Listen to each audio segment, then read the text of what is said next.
안녕하세요. 자, 오늘은 교재 요약집입니다. 요약집 32쪽. 겸업 나갈 차례죠.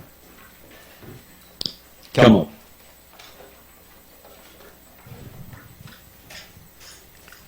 자, 겸업에 대한 이론을 먼저 보겠습니다. 핵심 이론. 중기업 외에 또 다른 업무를 할 수 있겠는가 이 문제인데요. 지금 현재 전체 계공에 대한 겸업을 따져보면요. 공인인상 계공과 중개인이에요. 법인이 아닌 계공한테는 겸업 제한이 원칙적으로 없죠. 다만 중개인은 경공매 업무를 할 수가 없습니다. 자, 그런데 법인은 겸업 제한을 사실상 맡고 있는 거예요. 그러니까 법제 14조에서 정한 업무 외에는 아예 할 수가 없죠. 그래서 겸업 제한을 사실상 법인은 받고 있고요. 중개업 외에 6가지 업무를 더 할 수 있습니다. 그래서 요거를 우리가 이제 암기를 했죠. 그래서 법인의 겸업인데, 법인은 중개업 외에 관상, 차분, 경이를 할 수 있죠. 관상, 차분, 경이 꼭 암기해 주시고요. 자, 그럼 이게 주택 및 상가에 대한 임대차 관리 등 부동산의 관리 대행할 수 있어요. 그러면 관리 대행, 주상만 된다. 그럼 농업용 창고시설입니다. 요거 된다, 안 된다? 안 된다. 자, 다음 부동산에 대한 상담 가능합니다. 그래서 부동산의 이용, 개발, 거래에 관한 상담이에요. 그러면 부동산에 대한 상담이니까 증권 투자 컨설팅 하는 거예요. 이거 안 된다겠죠? 다음 부동산 개발업을 합니다. 이것도 안 되는 거죠. 그래서 안 되는 것들 위주로 기억을 해주시고요. 자, 그 다음에 이제 세 번째로 개공을 대상으로 한 중기업의 경영기법 및 경영정보 제공할 수 있죠. 이게 이제 중기업 프랜차이즈인데 이거는 상대방 꼭 주의해야 됩니다. 누구 대상이어야 된다? 개공 대상이어야 돼요. 그러면 공인인사 대상으로 할 수 없죠. 이 점 주의를 해주시고요. 자, 그 다음 네 번째로 주택 및 상가에 대한 분양 대행할 수 있습니다. 그래서 이것도 분양 대행은 주상만 되는 거니까 토지 분양 대행이에요. 이건 안 되는 거죠. 해서 대행자가 들어갔거든요. 대행자가 들어가면 주상만 된다고 기억합니다. 주상. 주택과 상가만 된다. 그럼 농업용 창고시설과 토지 분양 대행 안 되는 거예요.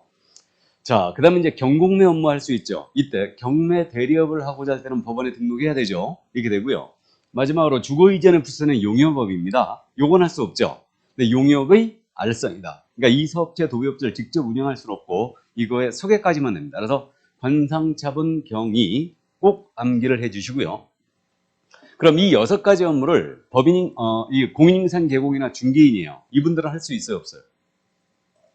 이 6가지 업무 원칙 할 수 있다. 다만 경공매 업무는 중개인이 안 되는 거죠. 그 점 이해하시고 이 6가지 업무는 원칙적으로 중개업이 아니죠. 그러니까 중개 보수 규정이 적용이 있다 없다? 없어요. 다만 최근에 판례가 공매 부동산에 대한 취득의 알선을 합니다. 공매 부동산 취득의 알선은 이거 중개 보수를 적용할 일이라고 했죠. 기억나요? 최근에 판례가 그랬어요. 공매 부동산 취득의 알선은 이거 중개 보수를 적용할 일이다. 이렇게 지금 해석을 했습니다. 그 정도 이해만 해두시고요. 법인이 그럼 겸업을 위반했습니다. 법인의 겸업 위반은 제재가 뭐예요? 임취, 등록을 취소할 수 있다. 여기까지. 자, 보겠습니다. 자, 그럼 이제 법인의 겸업까지 다 봤어요. 그럼 문제 확인해야 되죠. 문제집 들어갑니다. 문제집은 59쪽.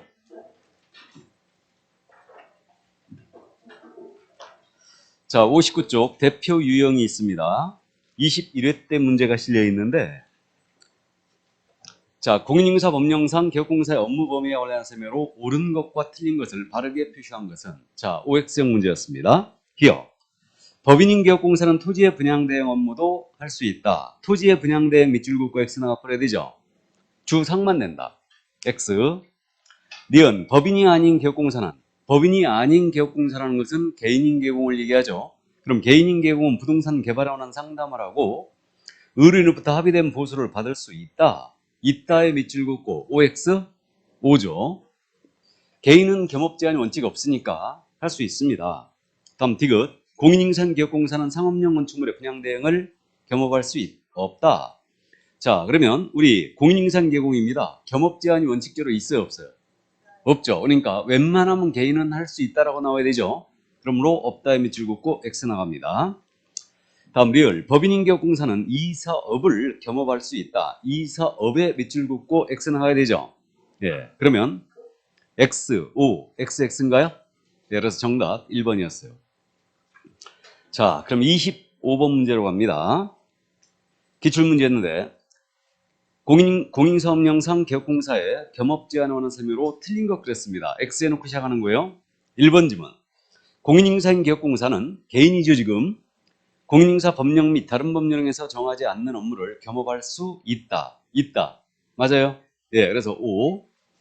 2번입니다. 법인이 아닌 모든 개업공사는 개인인 경우를 말하죠. 민사집행법에 따른 경매대상 부동산에 매수신청 대리할 수 있다. 자, 매수신청 대리. 중개인은 할 수 있어요, 없어요? 없어요. 그래서 중개인은 경공매 알선 대리를 할 수가 없습니다. 한 가지도 수행 못해요. 이거. 그래서 이때 그럼 중개인이 경공매 업무 한 가지도 수행할 수가 없는데 이거 경매 대상 대리를 하고자 할 때만 법원에 등록을 요구하는 거죠. 예, 그래서 경매 대상 부동산에 대한 대리할 때만 법원에 등록한다. 그러나 중개인은 한 가지도 수행할 수 없다. 자, 그래서 2번 틀렸습니다. 정답 됐죠, 그럼? 3번입니다. 공인인사기업공사는 이사업체를 소개할 수 있다. 공인인사기업공이에요. 경업제한이 없죠. 그럼 이사업체를 소개할 수 있죠. 운영할 수도 있어요. 운영할 수도 있습니다. 직접 공인인사기업공은. 다음 4번입니다. 공인인사기업공사는 주택법상 사업계획성 대상이 아닌 주택의 분양대행업을 할 수 있다. 공인인사기업공이죠. 역시 할 수 있다. 요게 체크포인트죠. 그럼 5고요. 5번입니다. 법인인 개업공사가 겸업제한을 위반할 경우 중개사무소의 개설등록을 취소할 수 있다. OX? O. 맞죠? 취소할 수 있다. 체크하면서 읽어야 되죠. 그래서 법인이 겸업제한을 위반하면 임취, 취소할 수 있다요. 맞습니다. 자, 그러면 이제 26번 문제로 가볼까요? 공인인사업령상 법인인 개업공사 겸업할 수 있는 것은 아주 전형적인 문제 유형 24회 기출로 되어 있는데, 자, 그러면 O에 놓고 시작하는 겁니다. 1번 농업용 건축물에 대한 관리대행 OX, X. 농업용 안 되는 걸로 보입니다. 2번 토지 분양 대행이에요. 역시 X. 3번 개업공사가 아닌 공인중개사를 대상으로 공인중개사 대상에 밑줄 그어야 되죠. 중개업의 경영급제용이 OX, X. 개공 대상이 된다. 자, 다음 4번입니다. 부동산 개발 상담 할 수 있죠? 다음 5번 질문. 의뢰인에게 경매 대상 부동산을 취득시키기 위하여 기업공사가 자신의 이름으로 직접 매수 신청을 하는 행위. 안 되죠, 이거. 대리를 하는 행위는 되는데 직접 매수 신청하는 행위는 안 되는 거죠. 예, X입니다. 그래서 우리가 그저 안 되는 것들 위주로 지금 이 문제가 출제가 됐는데 아주 문제 잘 냈습니다. 그래서 안 되는 것들 꼭 주의를 해주시기 바랍니다. 정답 4번이었어요. 자, 그럼 27번 문제 갑니다. 공사업령상 법인인 개업공사가 겸업할 수 업무를 모두 고른 것은 다른 법률에 따라 중개업을 할 수 있는 경우는 제외한다. 자, 그러면 OX로 갑니다. 그럼 O 해놓고 시작하는 거죠. 자, 기억입니다. 주택의 분양대행 OX, O. 다음 니은 부동산의 이용, 개발, 거래에 관한 상담, 부동산 상담이죠. 역시 O. 다음 중개의뢰인의 의뢰에 따른 이사업체의 소개, 역시 O. O입니다. 다음 리을 개업공사를 대상으로 한 중개업의 경영법 제공, 개공 대상이죠 지금. 그럼 밑줄 긋고요. 역시 O. 모두 나왔죠. 그래서 정답 5번이었습니다. 이제 모두가 익숙해졌죠? 네, 이게 정답 5번입니다. 자, 그럼 28번 문제 가볼까요? 공인사업령상 법인인 개업공사가 할 수 있는 업무를 모두 고른 것은 그랬습니다. O 해놓고 시작하는 거예요. 상업용 건축물의 관리업.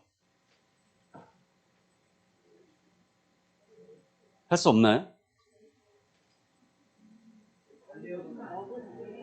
일단 잘 모르겠고. 2번 단독주택 부지의 분양대행. 부지의 분양대행이죠. 그럼 부지 분양대행 밑줄 긋고 X 나가야 되죠. 이거는 토지 분양대행이니까 안 되는 거고. 공인중개사 시험 준비생들을 대상으로 한 중기업의 창업을 위한 교육법 제공. 그러면 시험 준비생들 밑줄 그어놓고 X 나가야 되죠. 안 되는 거고. 그럼 이사업체 운영입니다. 운영은 안 되죠. 그럼 운영의 밑줄 긋고 X고. 미분양된 주택의 분양대행입니다. 주택 분양대행 밑줄 그으면 일단 맞았죠. 그럼 5번 정답 치고 나와야 되죠. 근데 1번이 알딸딸했더라 이거예요. 근데 난 잘 이해가 잘 안 가는데 상업용 건축물의 관리업이라는 게 관리대행 아니에요?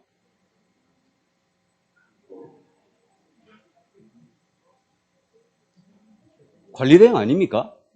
관리업하고 관리대행하고 틀리나요? 난 잘 모르겠는데 그거를. 업이라고 그랬잖아요. 그럼 업이란 말은 계속 반복적으로 영리성 있는 행위를 하는 거 아니에요? 보수를 받고. 그죠? 그럼 내 건물 관리하는데 보수를 받을 일이 없지. 그럼 관리업이란 말은 관리대행이란 말과 같은 말로 본다면 1번도 할 수 있죠. 1번도 할 수 있습니다. 이게 전에 시험에서 어떻게 냈냐면요. 농업용 창고시설의 관리업이라고 낸 적이 있어요. 시험에서 농업용 창고시설 관리업 이렇게 냈습니다. 그러면 그건 관리대행을 얘기하는 거죠. 그러니까 농업용 창고시설 관리대행 안 된다 이렇게 지금 해석하고 있는데 저는 그 견해도 일단 반대입니다. 근데 사실 반대인데 시험에 대비하는 건 그냥 안 된다고 제가 하는 거예요. 안 된다고 하는 건데 어쨌든 관리업하고 관리대행은 같은 말 아니겠는가 이런 생각이 좀 들거든요. 우리 지금 그 아파트 관리사무소 있잖아요. 관리대행 사무소 안 하잖아요. 관리사무소라고 그러죠 그냥. 관리업과 같은 말인데 같은 말인 것 같은데 이분은 모르겠어요. 어떻게 생각했는지. 그래서 제가 보기에는 1번도 맞습니다. 1번 맞아요. 상업용 업종의 관리업이라면 할 수 있다고 해야죠. 그죠? 아니요 말고 1번 맞는 걸로 보입니다. 제가 보기에는. 자, 그럼 정답 5번, 1번 같이 처리하고요. 자, 29번 갑니다. 공유사업령상 법인인계업공사가 쓴 업무로 옳은 것은 그랬어요. 옳은 것. 그럼 오해놓고 시작합니다. 1번, 상업용 건축물 및 주택의 임대업입니다. 임대업은 확실히 안 되는 거죠. 임대차 관리만 되는 거죠. 이게. 그럼 1번 지문 X. 다음 2번, 상업용 건축물의 매매업입니다. 그럼 매매업에 밑줄 긋고 X 나가야 되죠. 매매업은 안 되죠. 왜요? 금지행위니까. 맞죠? 금지행위니까 안 되는 거죠. 다음 3번, 소속공사를 대상으로 한 중기업의 경영정보 제공이에요. 소공사 대상, 밑줄 긋고 X 나가버려야 되죠. 예, 안 되고 있고. 다음 4번, 건축물의 분양을 한 법률에 따른 분양신고 대상인 상가의 분양대행입니다. 상가 분양대행 밑줄 그으면 가능하죠? 예. 자, 그래서 4번 정답 됐고요. 5번입니다. 중개의뢰는 의뢰에 따른 주거이전에 부서되는 용역업이에요. 용역업의 밑줄 긋고 X 나가야 되죠? 용역의 알선이다. 거기까지만 됩니다. 자, 그러므로 정답 4번이었고 그럼 역시 30번 문제 가봅니다. 공사업령상 법인인계업공사가 경업할 수 있는 것은 역시 오해놓고 시작합니다. 상업용 건축물의 임대업입니다. 불가죠? X고 토지개발대행도 X. 다음 3번 경매대상 동산에 대한 권리분상 및 취득의 할수 동산으로 나왔죠 지금? 동산은 안 되죠? 예, 그래서 동산 안 됩니다. 동산이라고 낸 적이 31회 시험이었죠? 31회 때 공매대상 동산에 대한 그렇게 냈어요. 동산은 안 되는 거죠. 경매대상 부동산이어야 돼요. 부동산. 자, 그래서 3번님은 틀렸고 4번입니다. 상업용 건축물의 분양대행입니다. 할 수 있죠. 그럼 5, 4번 응답됐고 5번 중개 의뢰인의 의뢰에 따른 주거이전에 부서되는 용역의 제공. 용역의 제공이죠 지금. 밑줄 긋고 X 나가야 되죠. 용역의 알선. 이게. 자, 그러면 이제 31번 문제로 갑니다. 법인인계업공사가 겸업할 수 있는 업무가 아닌 것은 모두 몇 개인가? 자, 아닌 걸 하겠죠 지금. 그러니까 X 해놓고 시작합니다. 거꾸로 쓴 걸 조심해야 돼요. 더군다나 몇 개냐 했기 때문에. 자, 기억입니다. 상업용 건축물의 분양대행입니다. OX, O, 니은, 주택의 임대관리. 주택의 임대관리 할 수 있어요, 없어요? 있죠? O. 아, 관리가 관리대행이라니까요.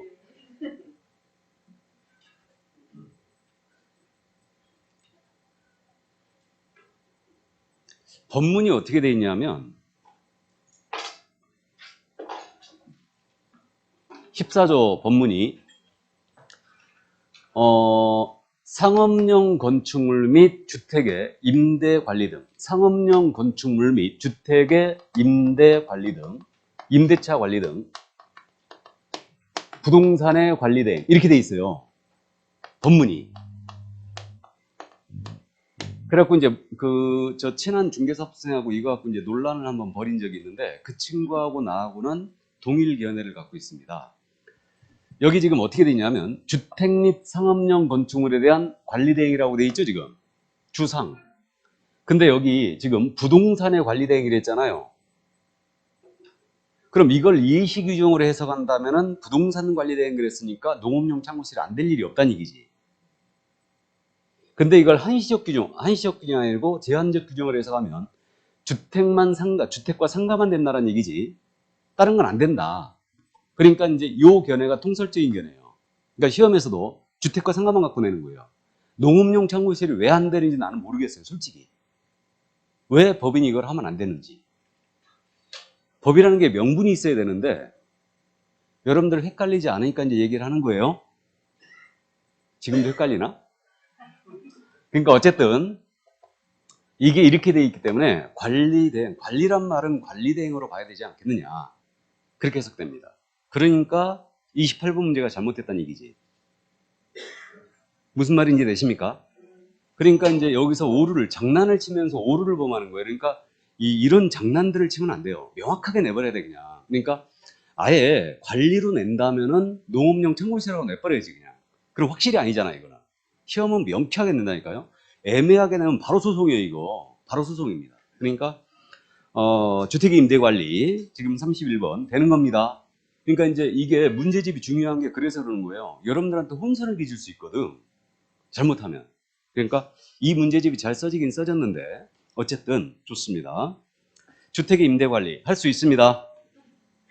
그죠? 이게 대행자가 빠졌다 틀렸다는 분은 없죠 지금. 그래서 5입니다. 니은 5예요. 자, 다음 디귿입니다.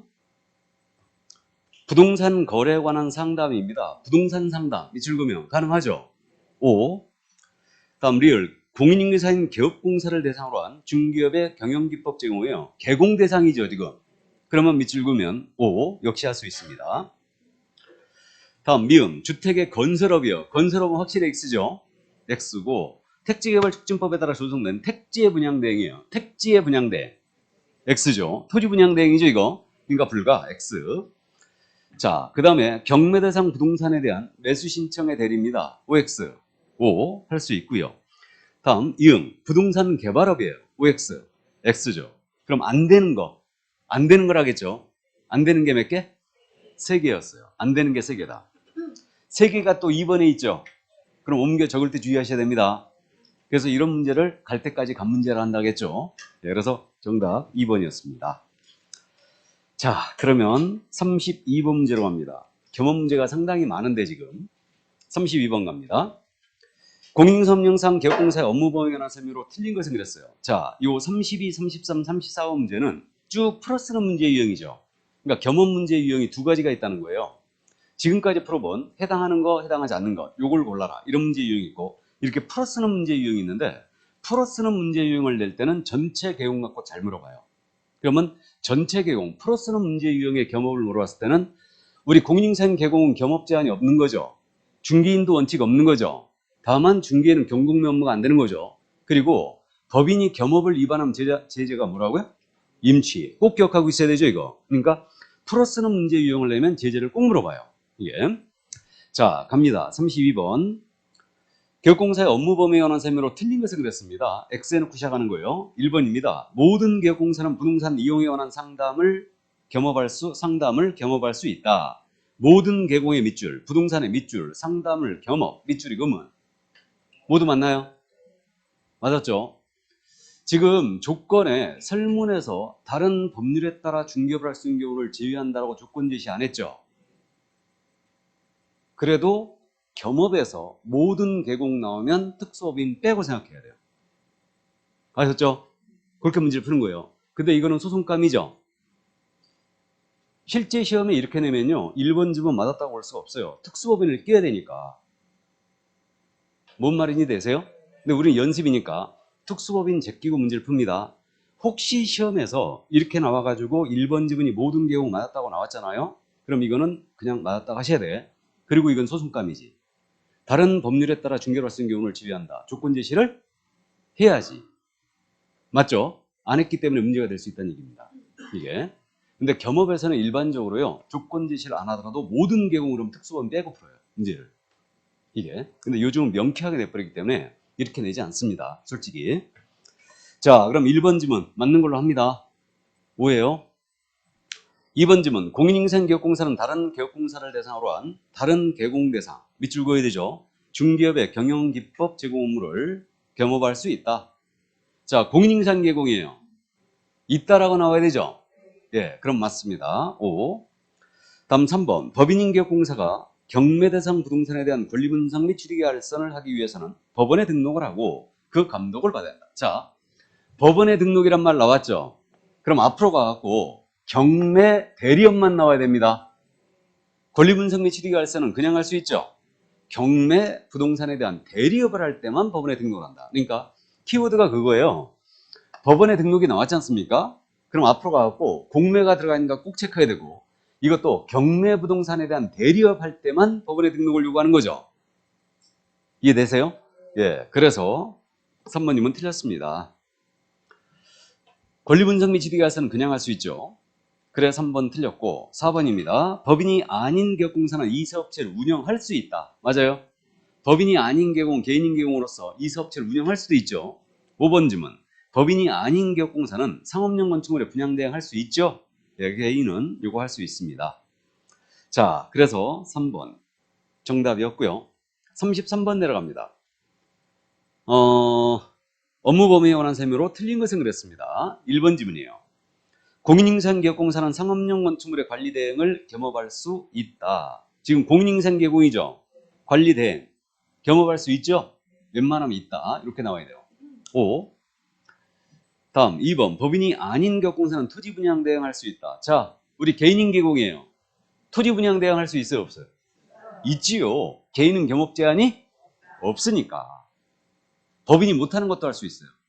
개인은 직접 이 사업체 운영할 수도 있고요. 창업을 준비 중인 공인인사를 대상으로 한 경영기법 제공도 할 수 있어요. 다. 개인은 겸업 제한이 없으니까. 맞죠? 예. 그래서 2번 질문 할 수 있습니다. 맞아요. 5. 다음 3번. 모든 기업공사는 중기업에 부수되는 도배업체를 운영할 수 있다. 이건 틀렸죠? 법인은 도배업체 운영 못하죠? 예. 그래서 3번이면 틀렸고, 4번입니다. 공인인증기업공사는 대법원 규칙이 정하는 요건을 갖춘 경우 법원에 등록하고 경매 대상 부동산에 매수신청 대리할 수 있다. 법원에 등록, 매수신청 대리 할 수 있죠? 예. 그러나 중개인은 못한다고 그랬고, 5번입니다. 모든 기업공사는 상업용 건축물의 분양 대행을 겸업할 수 있다. 자, 모든 개공 또 나왔어요, 지금. 그럼 특수법인 빼고 생각하라고 그랬죠? 그러면 상업용 건축물에 대한 분양 대행 할 수 있지요. 그럼 법인이 할 수 있는 업무에다 대고 모든 개공이 할 수 있다 그러면 맞는 거예요, 일단. 근데 모든 개공은 경공매 업무를 할 수 있다. OX. X죠. 그거는. 자, 그럼 34번 갑니다. 업무 범위에 관한 설명으로 옳은 것은 그랬어요. 그럼 O 해놓고 시작합니다. 1번. 공인인증기업공사는 부동산 거래에 관한 상담을 겸업할 수 있다. 공인인증개공 있다. 그럼 5죠. 예, 그러면 정답 1번 됐고, 2번입니다.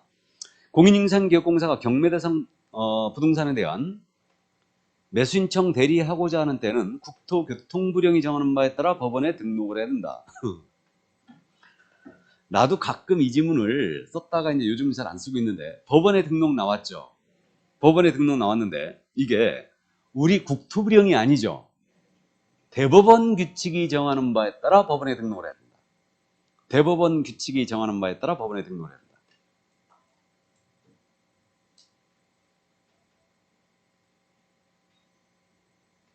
그래서 공인인증사에 매수신청, 대리인 등록, 등록 등에 관한 그 규칙이 있는 거죠. 이게. 자, 그래서 2번 질문 틀렸습니다. 국토부령이 틀렸어요. 이거는. 다음 3번 질문입니다. 공인인증기업공사는 다른 개업공사를 대상으로 한 중기업의 경영기법 제공 업무를 겸업할 수 없다. 공인인증개공 없다. 밑줄 쫙쫙 그으면 OX? X. 웬만하면 할 수 있다고 나와야 되죠. 틀렸고, 4번 모든 개업공사는 토지의 분양 대행을 겸업할 수 있다. 법인은 안 되죠. 그래 틀렸고, 모든 개공. 5번 질문. 공인인증기업공사가 법령상 겸업 제한을 위반한 경우 등록관청은 중개사무소에 개설록을 취소할 수 있다. 자, 공인인증개공의 밑줄 등록을 취소할 수 있다. 밑줄 그으면 OX. 법인이 겸업을 위반했을 때 임취죠. 공인인증개공은 겸업 제한을 위반했습니다. 이런 제한 규정이 없어요. 등록을 취소할 수 있다. 틀렸죠? 틀렸습니다. 그런 규정 없어요. 예. 장난의 극치를 보고 있죠, 지금? 장난의 극치를 보고 있습니다. 예. 자, 그래서 34번, 1번이 정답이었어요. 여기까지가 겸업이었습니다. 여러분들이 시험에서 있잖아요. 겸업을 가끔가다 실수해요.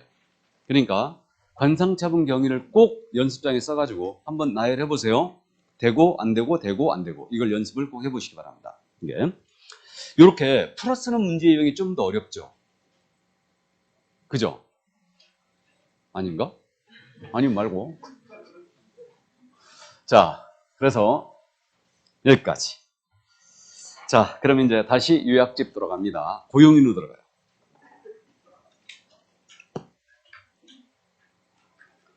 요약집은 33쪽. 고용인 역시 매번 출제하고 있죠. 그럼 이 고용인의 종류는 두 가지가 있죠. 소속공사가 있고 중개보조원이 있습니다. 그러면 이 둘에 대하여 우리는 인원수 제한이 있다 없다? 인원수 제한 없죠. 결격에 해당한 자를 고용하면 돼요 안 돼요? 안 되고, 그 다음에 둘 다 이중소속은 금지돼 있죠. 둘 다 금지행위하면 돼요 안 돼요? 안 되고, 그 다음에 둘 다 업무상 알게 된 비밀은 준수해줘야 되죠. 비밀 준수가 있고, 그 다음에 마지막으로 둘 다 부동산 거래 사고 예방교육 대상이 되고 있죠. 사고 예방교육 대상이 되고 있습니다. 이렇게 되고 있고요. 그럼 이들을 고용을 했거든요. 그럼 고용신고 들어가야 되죠. 고용신고는 잘 알고 있습니다. 언제까지? 업무 개시 전까지. 그럼 이들이 교육을 받도록 한 후에 업무를 개시하기 전까지 들어가는 거예요. 그러면 중개보조는 어떤 교육? 직무교육. 그럼 직무교육은 시도의사 외에도 등록관청이 할 수도 있죠. 이렇게 되고, 그 다음에 소공사는 실무교육 받아야 됩니다. 그래서 고용신고 전 1년 내 실시 때는 그러한 실무교육, 직무교육을 이수한 다음에 업무를 개시하기 전까지 신고하는데, 이 신고는 전자문서로 할 수도 있죠. 잘 알고 있고 전자문서 신고되고 있고, 실질적으로 지금 실무에서 전자신고가 운영이 되고 있는 게 이거라고 그랬죠. 실제로 되고 있는 거. 되고 있는 게 고용신고와 종료신고가 전자문서로 되고 있어요. 지금 이렇게 됩니다. 자, 그 다음에 소공사에 대한 고용신고할 때는 소공이 사용할 인장의 등록을 할 수 있죠. 가능하고, 그 다음에 소공사 고용신고했거든요. 그럼 시도사는 자격발급 시도사한테 확인 요청해야 되죠. 그 다음에 결격 여부 신원조에 다 들어가죠. 들어갑니다. 그 다음에 교육수료부도 직접 확인하게 돼 있다. 따라서 고용신고할 때 어떠한 서류도 첨부하지 않는다라고 기억하자고 그랬죠. 직접 다 확인 요청하니까. 이게 그래서 이렇게 되고요. 다만 소공이나 보조원이 국적이 외국인이었어요. 외국인인 경우는 결격에 해당하지 아니함을 증명을 첨부하게 돼 있죠. 이 점을 또 주의를 해주시고요. 그러니까 고용신고할 때 어떠한 서류도 첨부하지 않는다. 다만 고용인이 외국인이었다. 그럼 결격 미해당 서류를 첨부해야 된다. 이 정도 이해하시고. 자, 이번엔 이제 고용관계가 종료가 됐습니다. 그럼 종료되면 종료신고 들어가야 되죠. 그럼 종료신고는 며칠? 10일. 그러면 사교협회 조사 종료 통보죠. 사교협회 조사 종료 통보 종료. 고용관계 종료신고죠. 이게 10일 내에 하게 되어 있습니다. 그래서 이렇게 되고, 그러면 만약에 요건 이제 참고사항인데 신고사항을 위반하면 제재가 뭐라고 그랬어요? 신고사항 위반은 백과죠. 근데 고용신고 종료신고 위반은 뭐라고요? 없죠. 그 밖에 위법 위반으로 업무정지예요. 업무정지라는 거 이해해 두시고, 그 다음에 고용신고 종료신고는 이거 받았습니다. 그럼 등록관청은 다음 달 10일까지 협회에다 통보하게 돼 있죠. 협회 통보사항입니다. 요 정도. 자, 그러면 이제 넘어갑니다. 이 둘에 대한 비교를 지금 해놨는데 요약집 지금 34쪽 가고 있는 거죠. 이 둘의 비교. 시험에서 비교 문제는 잘 안 낸다고 그랬습니다. 소공사에 대한 설명이다, 보조원에 대한 설명이다 이러면서 각각 내는데 우리가 이제 기억을 좀 더 오래 끌고 가기 위해서 비교해 보는 거예요. 그럼 이 둘의 공통점인데 인원수 제한 없다고 그랬습니다. 이미 말씀드렸어요. 결격자 고용 금지고 이중소 금지고 금지 규정 적용되고 있고 비밀인수 적용되고 있고 부동산 거래 사고 예방교육 대상이 된다고 그랬죠. 그럼 이 둘의 차이는 소공사와 중개보조원의 차이는 소공은 자격이 있고 보조원은 자격이 없고 이건 뭐 따질 필요도 없고요. 이게 용어의 정의상 소공은 중개 업무를 수행할 수 있다고 돼 있죠. 그러니까 확인 설명, 설명 작성, 계약 작성할 수 있으나 중개 보조는 할 수 없다. 이렇게 돼 있고, 그러면 소공은 인장 등록 의무가 있죠. 근데 보조는 등록 의무가 없고요. 그다음에 소공은 중개 행위를 했다면 계약서나 설명서에다가 서명 및 날인해야 되죠. 근데 중개 보조는 그럴 일이 없고요. 그다음에 이제 우리 소공은 부동산 거래계약 신고서 제출 대행 가능하죠. 근데 중개보조는 제출 대행할 수 없다. 그냥 그렇게 하자고 그랬어요. 그냥 이게. 자, 그 다음에 이제 소공은 전문 직업으로서 품위 지키고 신의 성실로 공정중개하는 의무가 있죠. 근데 중개보조는 그럴 일이 없어요. 중개 업무를 수행할 수 없으니까 이게. 그 다음에 이제 소공은 실무교육 대상이죠. 중개보조는 직무교육 대상이고 소공은 2년마다 실시되는 연수교육 받아야 되죠. 연수교육 대상입니다. 이렇게 되고요. 소공은 당연히 자격증이 있으니까 자격 취소나 정지의 대상이 되는데 중개보조는 행정처분 대상이 될 일이 없어요. 등록도 없고 자격도 없으니까. 그 다음에 소공은 과태료 맞는 경우가 있죠. 언제?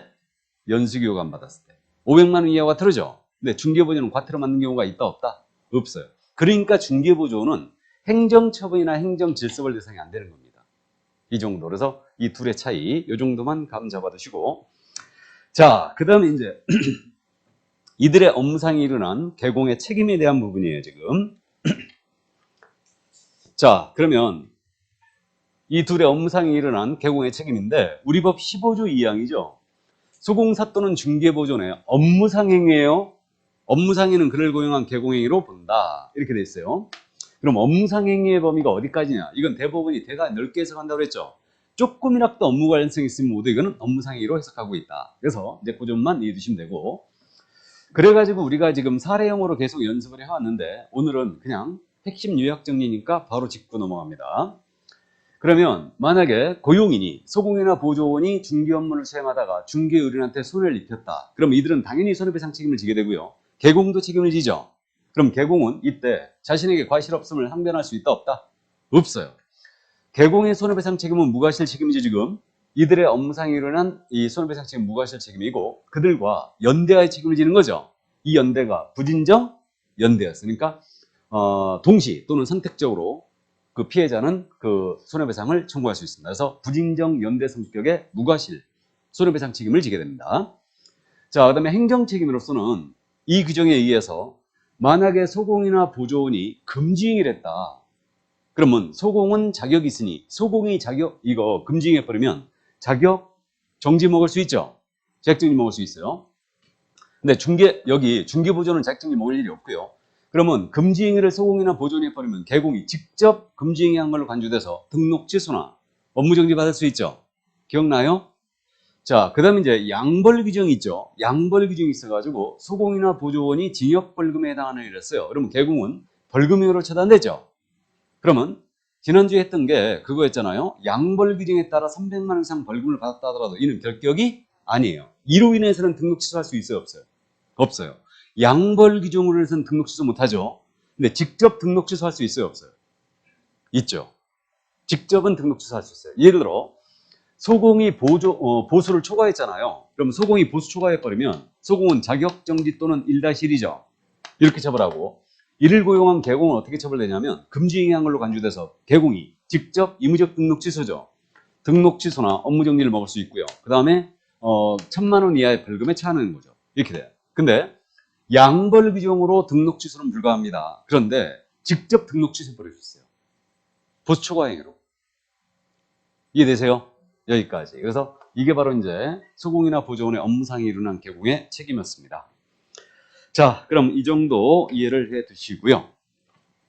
그러면 여기까지 문제를 확인해 볼까요? 문제집 63쪽. 고용인, 공사업령상 개업공사의 고용과 관련한 세무로 옳은 것은 그랬습니다. 대표 문제에 지금 그럼 오해놓고 시작합니다. 1번 지문, 소공사에 대한 고용신고받은 근무과청은 공인인사 자격증을 발급한 시도지사에게 그 자격 확인을 요청해야 한다. 맞습니까? 그럼 1번 정답이네요. 그러니까 자격증 사본을 첨부하지 않는 거예요. 직접 확인 요청하기 때문에. 그럼 2번 지문, 개업공사가 소속공사를 고용한 경우 그 업무 개시 후 10일 이내 등록관청에 신고해야 된다. 업무 개시 전까지 신고해야 되죠? 틀렸고. 3번님은 소공사는 고용신고 전 1년 내에 직무교육을 받아야 한다. 소공사 직무교육. 틀렸죠? 실무교육 받아야 되죠? 그래 틀렸고. 보조원이 직무교육이죠. 4번 중개보조원의 업무상의는 그를 고용한 개업공사행위로 추정한다. 업무상행위의 밑줄, 추정한다의 밑줄. 추정한다가 아니고 본다. 본다죠. 본다. 간주 규정이죠 이거. 그래 틀렸고. 5번 질문. 중개보조는 업무상 과실로 인한 불법 행위로 의뢰인에게 손해를 입힌 경우 기업공사가 그 손해배상 책임을 지고 중개보조는 그 책임을 지지 않는다. OX? X. 직접 행위자인 중개보조도 당연히 책임을 지는 거죠. 그래서 둘은 연대하여 책임을 집니다. 자, 그래서 정답은 1번이었어요. 자, 그럼 35번 문제로 내려갑니다. 고용인에 대한 설명으로 옳은 것 그랬습니다. O 해놓고 시작하는 거예요. 22회 때 기출이었는데 1번입니다. 개업공사가 중개보조원을 고용한 경우 보조원에 중개보조원이 업무를 개시하기 전에 등록관청에 신고해야 한다. 맞네요? 업무를 개시하기 전 신고. 맞습니다. 그럼 1번 정답 됐고 2번입니다. 중개보조원의 모든 행위는 그를 고용한 개업공사에게는 본다. 모든 행위의 밑줄, 본다의 밑줄. 이거 체크하면서 꼭 읽어야 돼요. 업무상 행위만 그를 고용한 개공행위로 본다. 꼭 체크하면서 읽으셔야 됩니다. 다음 3번 질문. 개업공사가 중개보조원의 보조원과의 고용관계를 종료하려고 하는 때는 사전에 등록관청에 신고해야 된다. 이게 종료된 때는 10일 내에 등록관청에 신고하는 거지 종료하려고 하는 때는 미리 신고해야 된다 아니에요? 틀렸다는 거 알았어요. 다음 4번 질문. 소공사를 고용한 경우에는 소공사 자격증 사본 한부를 첨부한 신고서를 등록관청에 제출해야 된다. 자격증 사본 낸다 안 낸다? 안 냅니다. 외국인이었을 때만 결격 미 해당서를 첨부할 뿐이지 어떠한 서류도 첨부하지 않습니다. 그렇게 하면 돼요. 그러면 실무교육 수료증 사본을 첨부하지도 않아요. 맞습니까? 예, 그래서 직접 다 확인 들어간다. 근데 우리 등록을 하거나 분사설치 신고할 때는 실무교육 수료증 사본이 들어갔죠. 근데 고용 신고할 때는 첨부하지 않아요. 뭔가 안 맞죠? 뭔가 안 맞습니다. 자, 그래서 4번 틀렸고 5번입니다. 소속공사는 중개행에 사용할 인장으로 인감증명법에 따라 신고한 인장을 등록해야 한다. 자, 우리 소공사 중개행에 사용할 인장으로 어떤 인장 등록해야 돼요? 예?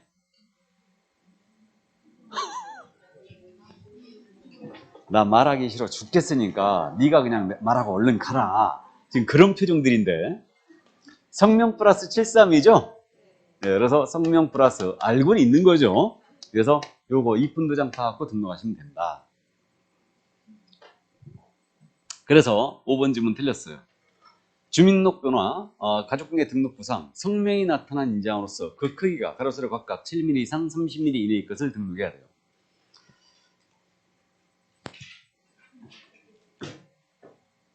자, 그래서 5번도 틀렸습니다. 헷갈릴까봐 더 이상 말씀 안 드리겠습니다. 자, 36번 가죠. 개공사 갑의 중개보전 의뢰 과실로 중개 의뢰인 병이 손해를 입었다. 이와 관련한 설명을 옳은 것은 그랬잖아요. 그러면 중개보조원 을이 있죠. 을. 여기에 밑줄 쫙 긋고 시작하는 거예요. 보조원이 을이다. 지금 의뢰인이 병이죠. 자, 갑니다. 1번. 갑은 중개사무소 개설 등록 이전에 손해배상 책임을 보장하기 위해 보증보험, 공제, 가입하거나 공탁을 해야 한다. 틀렸다는 거 아시죠? 개설 등록 이전에 밑줄 쫙 긋고 X 나가야 되죠. 우리 보증 설정 언제까지 해야 돼요? 업무 개시 전. 요즘 시기 갖고 아주 잘 냅니다. 그래 1번 틀렸고 2번 을의 업무상 행위는 그를 고용한 갑의 행위로 본다. 업무상 행위 본다. 밑줄 쫙 끄면 맞아요? 2번 정답. 3번입니다. 갑은 을의 모든 행위에 대하여 모든 행위의 밑줄 병에게 손해배상 책임을 진다. 진다의 밑줄 그으면 OX, X 업무상 행위만 손배 책임이 있죠? 그래 틀렸고 4번 질문. 갑의 병에 대한 책임이 인정되는 경우 을은 직접 병에게 손해배상 책임을 지지 않는다. 지지 않는다의 밑줄 끄고 X 나와버려야 되죠. 그러면 개공갑이 손해배상 책임을 진다 하여 직접 행위자인 보조원 을이 책임을 면하는 거 아니라겠죠. 자, 그래서 4번 틀렸고 5번입니다. 갑의 책임이 인정되어 병에게 손해배상 책임을 이행한 공제사업자는 갑에게 구상권을 행사할 수 없다. 자, 갑은 개공이었죠. 그럼 공제사업자가 대신 배상했거든요. 그러면 개공갑에게 구상할 수 있어요, 없어요? 없어요. 아, 있죠. 예, 있습니다. 근데 보조원 을한테는 구상할 수 있어요, 없어요? 아니, 공제에서 직접 구상할 수 있냐고요. 없죠. 공제는 개공한테 구상하는 거죠. 그럼 개공이 다시 보조원한테 구상하는 거죠. 맞습니까? 그렇게 되는 거예요. 공제사업자가 직접 보조원한테 구상할 수는 없어요. 예. 공제계약 당사자가 개공이었으니까 개공을 상대로 구상하는 거죠. 자, 그래 정답 2번이었습니다. 요즘 대세가 이런 문제 유형이에요. 사례로 계속 내는 거죠. 그러니까 개공갑이 고용한 수습공사 을이다. 이래갖고 문제를 내는 거예요. 계속 이게. 자, 그럼 37번 내려갑니다. 고용인에 관한 설명으로 틀린 것은 X 해놓고 시작합니다. 1번 지문. 법인인 개업공사의 소속공사는 개업공사의 중개 업무를 보조할 수 있다. 소공사 보조할 수 있다. 맞죠? 당연한 얘기고. 2번 지문. 개업공사가 중개보조원을 고용한 때에는 직무교육을 받도록 한 후 업무를 시작하기 전에 등록관청에 신고해야 된다. 맞습니까? 그럼? 교육을 받도록 한 후 중개보조원 직무교육 맞죠? 그 다음에 업무 시작 맞고 신고 등록관청에 신고 맞습니다. 다. 그래서 2번 맞고요. 3번입니다. 소공사에 대한 고용신고서를 제출하는 때는 실무교육 수료증 사본을 첨부해야 된다. 자, 실무교육 수료증 사본 X 나가야 되죠. 예, 그래서 이건 첨부하지 않는다. 직접 확인 들어가는 거죠. 이게. 그래 틀렸고. 그럼 3번 정답됐고 4번입니다. 중개보조원에 대한 고용신고는 전자문서로 할 수 있다. 전자문서 밑줄 긋고 오 나가야 되죠. 할 수 있고. 5번 질문. 중개보조원이 거래계약서를 작성하고 공인인사인 기업공사가 직접 서명 및 날인한 것은 공사협정 대여 행위에 해당한다. 보조원이 계약서를 작성하고 그 다음에 개공이 의다 서명 및 날인만 한다. 카톡 왔어요 지금. 공사협정 대여 행위에 해당한다. 맞아요?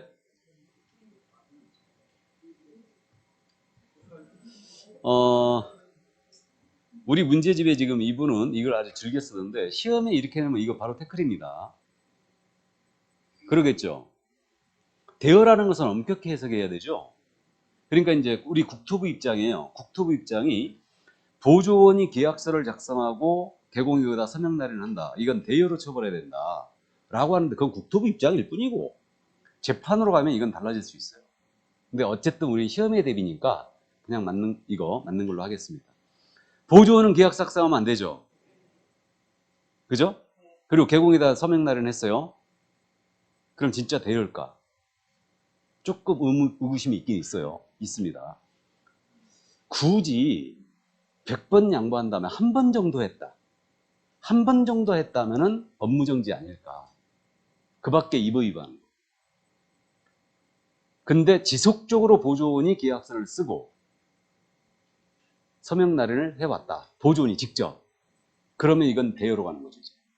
뭔 말인지 이해되세요? 그러니까 엄격한 해석이 필요하죠. 근데 이 지문이 2번이나 나왔더라고요. 이 문제집에. 네, 좋아요. 일단 대여라고 하겠습니다. 그냥. 보조원은 계약 쓰면 안 되죠. 거기다 서명 날인을 했다. 그러니까 좋습니다. 자, 그래서 정답 3번이었어요. 논란의 여지가 좀 있는 지문이에요. 5번은. 참고하시고. 자, 38번 내려갑니다. 공사업령상 공인인사인 기업공사가 고용한 소속공사에게 적용되는 의무는 모두 몇 개인가? 우리 소공한테 적용되는 의무죠, 지금? 예, 소공한테 적용되는 의무. 인장 등록 의무 있죠? 맞고. 5. 계약서 작성 및 교부 의무입니다. 계약서 작성하고 교부 의무는 누구한테 있다? 개공한테 있는 의무죠. 다음 디귿입니다. 실무교육 이수 의무입니다. 있죠? 다음에 보증 설정 의무는 개공의 의무고 X고, 다음에 비밀누설 금지 의무는 있죠. 5고, 이중속 금지 의무도 있죠. 5예요. 다음에 중사물 확인 설명서 보존 의무요. 설명서 보존 의무는 누구한테 있다? 개공한테 있죠. 예, 그러므로 X입니다. 그 밖에 우리 소공은 품위 지켜야 되죠. 신의 성실 공정중개 의무도 있죠. 그런 의무도 더 있습니다. 그래서 그러면 지금 소공에 적용되는 의무 모두 몇 개인가 그랬으니까 몇 개인가요? 4개. 기형, 디귿, 미음, 비읍 4개였습니다. 자, 그럼 39번 문제 갈까요? 고용인의 업무상행위에 대해 책임에 대한 설명으로 틀린 것은 그랬어요.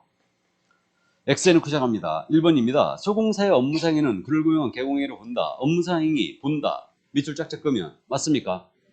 2번 질문. 소공사가 자격정지 사유를 위반하여 자격정지 사유에 해당하는 행위를 했다는 얘기겠죠? 예를 들어서 자격정지 사유를 위반하여 자격정지 처분을 받게 되는 경우 그를 고용한 개업공사에게도 행정처분을 할 수 있다.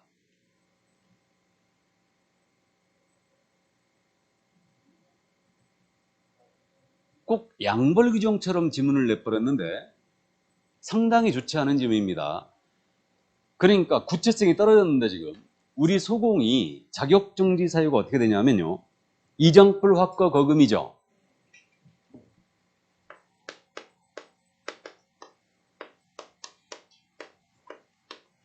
소공이 이중속했을 때 인장을 등록하자가 미등상할 때 불성실 서명했거나 근거자를 지시하지 않았을 때 확인설명서에 중개행했는데 서명 및 날인을 안 했을 때 거래계약서에 중개행했는데 서명 및 날인을 안 했을 때 거래계약서 거짓 기재했거나 이중계약서를 썼을 때 금지행위를 했을 때거든요. 그럼 지금 이게 자격정지 사유죠. 여기 있는 행위를 개공이 했다. 그럼 보세요. 개공 이중속했어요. 뭐예요? 개공 이중속하면 필치 툭툭 튀어나와야죠.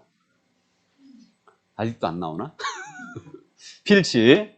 그다음에 개공이 인장 미등록 업정. 성실 정확하게 설명 안 하면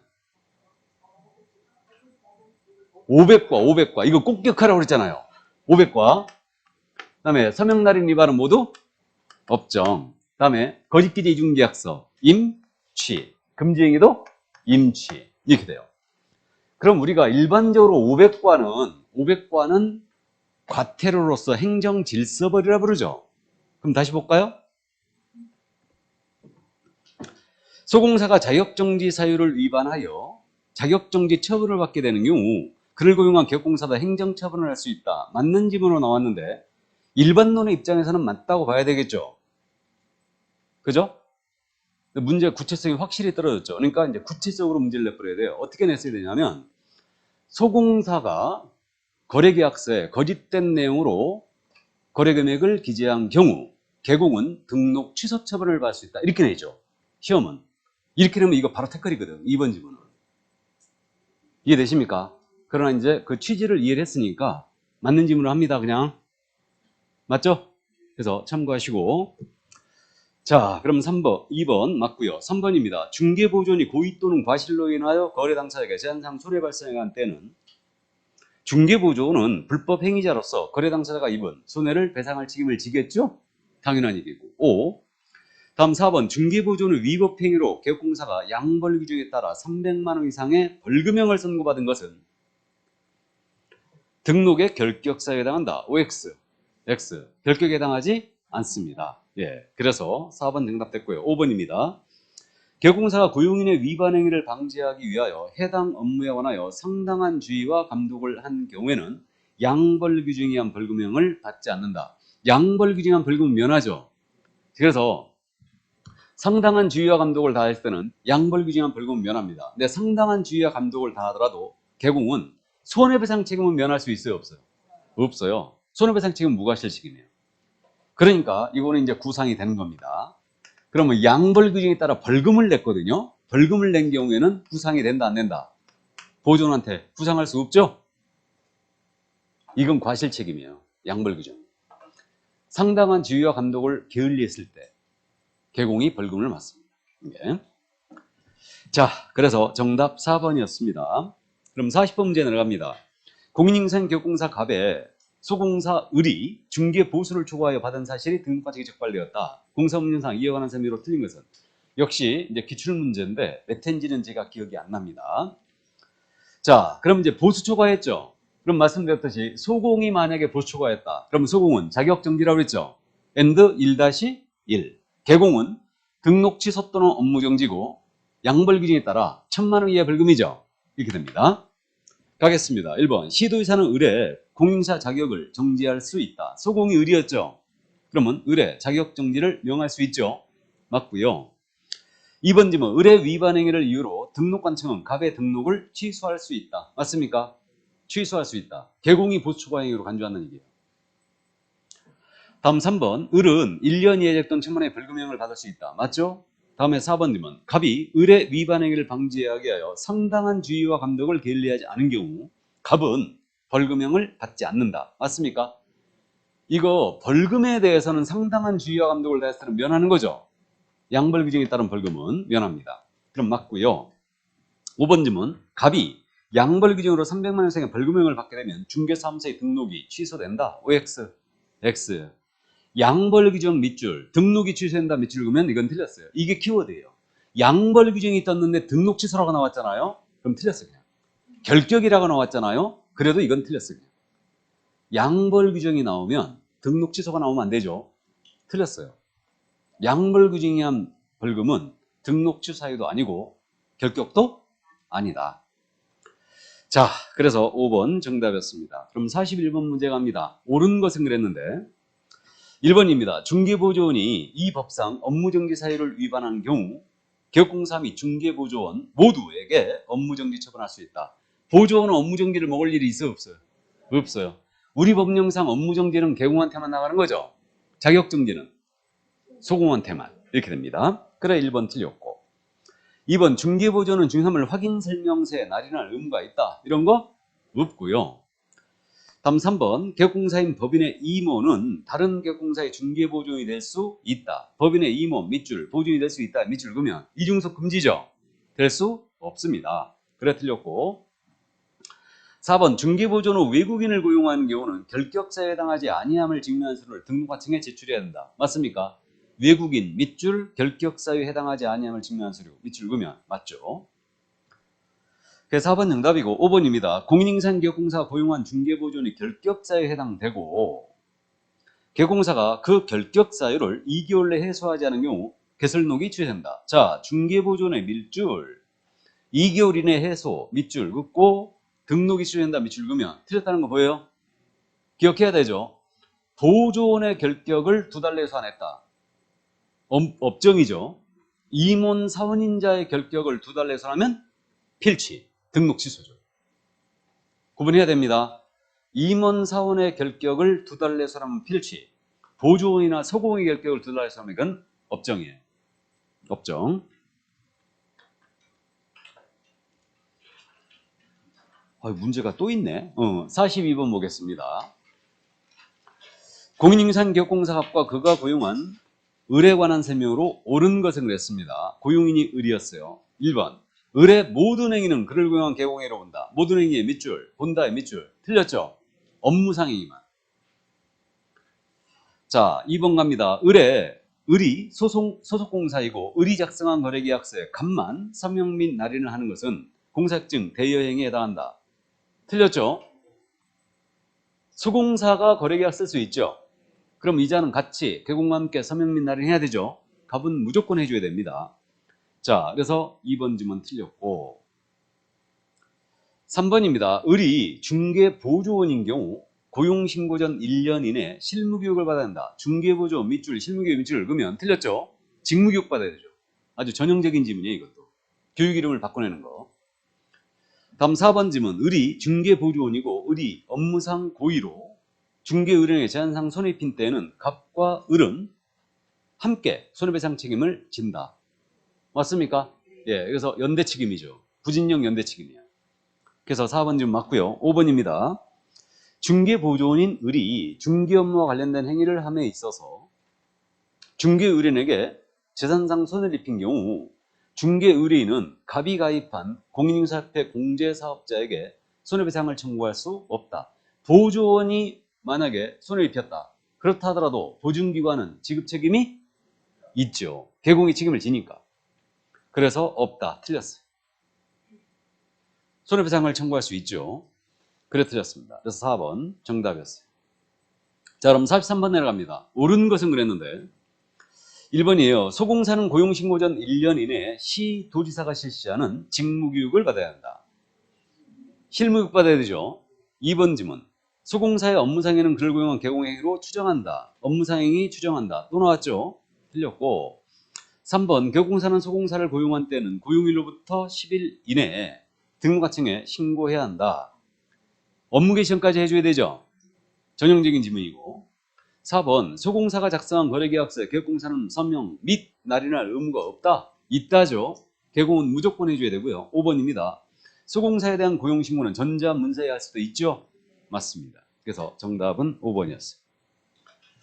그러면 커피 한 잔 먹고 할까요? 예, 잠깐 쉬었다 하겠습니다.